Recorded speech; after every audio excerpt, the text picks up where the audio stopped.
Hi, and welcome to this next actually going live on YouTube, and this is going to be used for a podcast as well. So I'm kind of multitasking, which is interesting.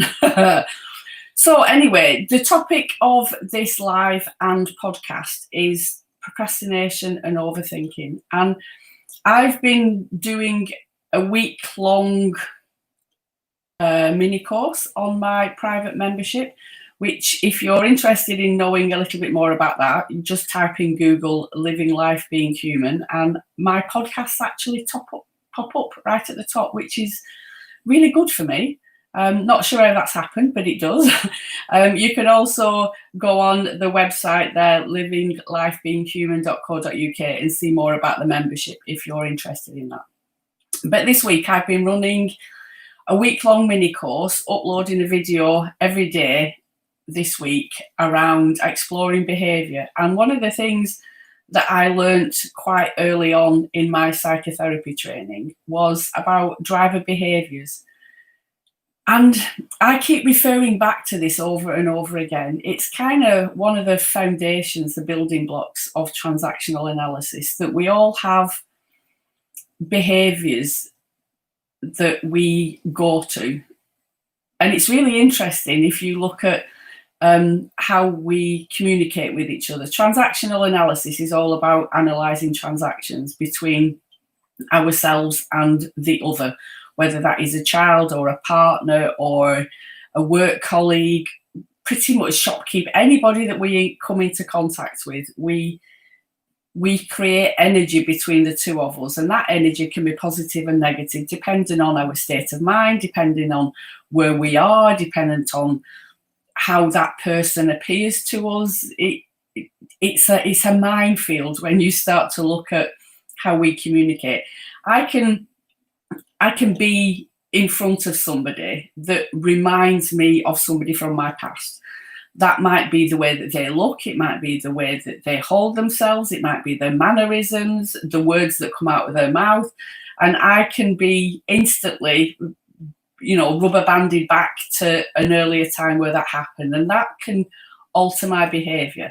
So there's lots of psychological mumbo jumbo that goes on when we're having an innocent conversation with somebody, which I find really, really interesting. So that was what made me decide to do this little mini course around the driver behaviours that we have, because we have access to 5 different behaviours. One is, I can never remember all of these, so you'll have to bear with me. One is be strong, one is try hard, one is hurry up, one is please others, and one is be perfect. And when we're stressed, overwhelmed, overworked, a life event happens, these behaviours become more prevalent. They become stronger in us. We have access to all 5 of these, but we tend to have go-to driver behaviours, ones that feel comfortable to us. They feel comfortable to us because of the recognition and validation we got for displaying these behaviours when we were younger. So psychotherapy is quite complicated, and everything is interlocked and interchangeable, and one thing leads to another, and it's sometimes quite difficult to explain one thing without it connecting to something else. So I'm not going to connect it to anything else. I'm just going to look at procrastination and overthinking and the be perfect driver, because I've been talking a lot about it this week. And what tends to happen with me personally, privately, and in work is that when I do videos and courses on things, it then makes me think about that even more in my personal and professional life, which is interesting. It's kind of one of those things that if you throw something out to the universe, you see it coming back tenfold. It's quite funny that sometimes in my therapy sessions, if I'm going through something in my personal life, often clients will come with a similar issue. And I've always questioned whether that is the universe sending me things, or if that's just that I notice it more if I'm going through it. I don't overthink it. I just kind of go, interesting, what's that about? Which is what I tend to do a lot. So anyway, the Be Perfect driver is strongly connected to procrastinating and overthinking. Because if we have a Be Perfect driver, it's really important to us that everything is perfect. Everything has to be just so. There's lots of planning, there's lots of preparation, there's lots of, working out the scenarios, there's lots of doing all the what ifs. So if, for example, I was doing, this podcast, for example, I prepare notes. I have these wonderful, you might hear this, I'm sorry, I have these wonderful big post-it notes that I write lots of notes on, and I stick them all over so I can see them. That's part of my Be Perfect driver. That's me needing to make sure that everything is covered, that I'm doing the best that I possibly can. The downfall to having a Be Perfect driver is that it's impossible to be perfect. We can't cover every eventuality. We can't foresee the future. We don't know what's going to happen. While I'm doing this, the phone could ring and throw me completely off what's happening, or the dog can bark, or the wonderful delivery people that starts with an A and is a country somewhere or a place might deliver a parcel that causes complete chaos. That I can't plan for everything. But my Be Perfect driver can keep me stuck in a place. I want to say it makes me, but nothing can make me do anything. It's all my choice. But the more I overthink, the more I plan, the more I prepare for all these eventualities and go through all the what ifs and everything, I'm procrastinating. I'm stopping myself from just sitting in front of the computer, pushing record and spreading some of my knowledge, some of me, connecting with people. It stops me from doing what I want to do a lot of the time. So I just wanted to explore that a little bit with you.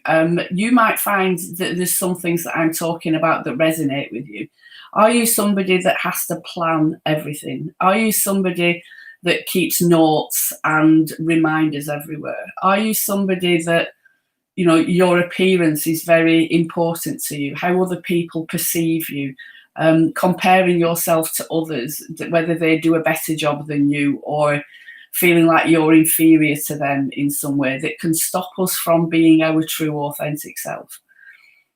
That might resonate for you, and if it is, it's possible that you are in your Be Perfect driver behavior.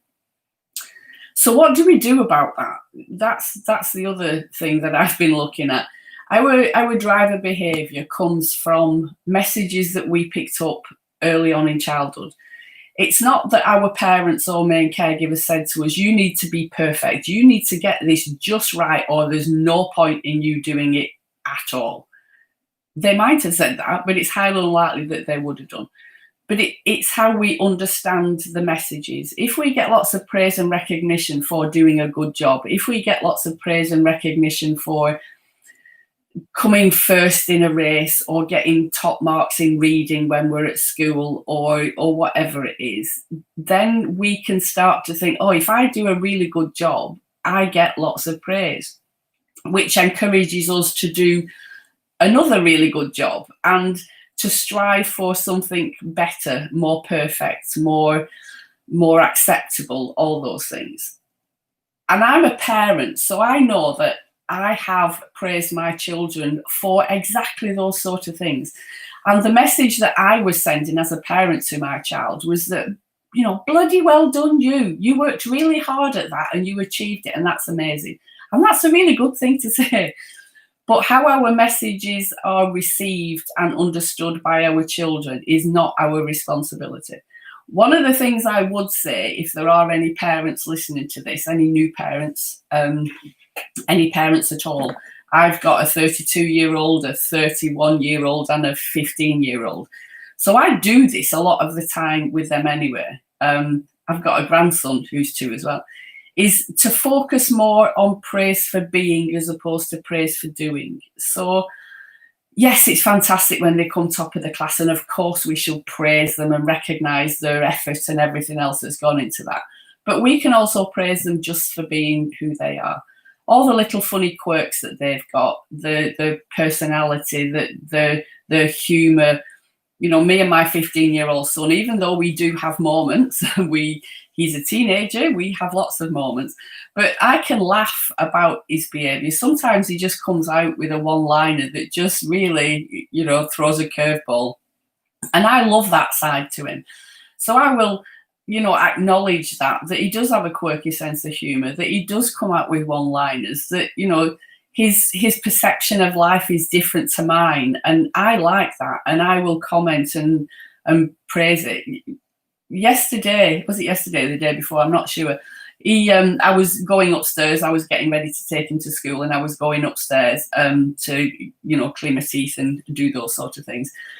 And as I was going out the door, he said, "Be careful, because my bag's on the stairs. Don't trip up over it." And I got halfway up the stairs and I stopped, and I thought, wow, that was really thoughtful. You know, I could have tripped up, I could have hurt myself. The fact that he just said that to me. So I literally halfway up the stairs, I stopped myself and I went back down and I opened the door and I said, "Thanks for saying that, Kai. That was really thoughtful and respectful, and I really appreciated the fact that you were looking out for me."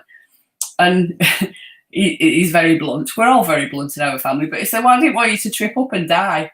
And I said, "Oh, I really appreciate that you don't want me to die by tripping over your bag. That's amazing. Thanks. Well done." And I went upstairs and cleaned my teeth and just carried on as normal. So, you know, it's about, you know, being kind is a big thing out there at the moment. We're all being asked to be kind and understanding and compassionate to people, which is brilliant when we do it.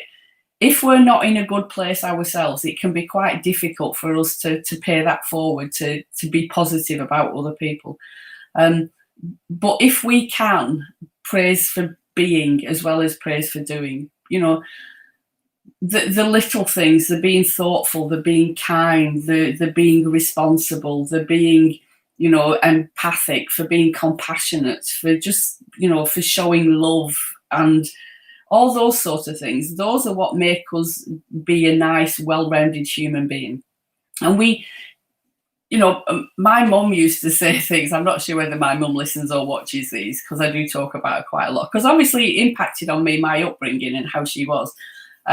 But she used to say things when my elder two were growing up, because I was all for praise. I used to praise them for everything because I didn't think it was a bad thing. And she used to say, "They'll expect this when they get older. When they're working and when they're older, they're going to expect people to constantly be praising and recognising every little thing that they do. There isn't going to be a cheerleader stood outside every time they go to the toilet and have a wee. You know, you're setting them up to fail." And I suppose she had a point. She's of a certain generation where, you know, you just did it. You didn't need praising or anything else. I do need praise and recognition. Yes, I work. Yes, I charge a fee and I get money for that. But to be acknowledged for the work that I do verbally, to get a pat on the back, to say, you know, wow, that conversation we had really made me think and it's really helped. Thanks so much. That means so much to me. And I have never known anybody have any physical disability or a physical response that's negative from being praised. You know, people don't come to harm because we praise and acknowledge the good things that they do. So I would recommend, I would encourage you all to be more compassionate with not only the people around you, but yourself as well. And if you're in a place where you're struggling, throw a bit of love in the mix. You know, it can be so difficult. I understand that. And it does depend where our state of mind is. But if we're procrastinating, if we're overthinking, be compassionate with ourselves. Understand why that is. Understand that it's maybe because you're worried about being criticised, or you're worried about being vulnerable, or you're concerned that people might think negatively of you. You know, just take a moment to understand that. I don't know how people are going to receive this video. I don't know how people are going to receive this podcast. But doing nothing means I'm not going to help anybody. I'm not helping myself. And that one person that can be watching or listening that just kind of thinks, wow, yeah, I do that. I can be more compassionate with myself. I can maybe look a little bit deeper about why my behavior is the way that it is. And I have a choice then.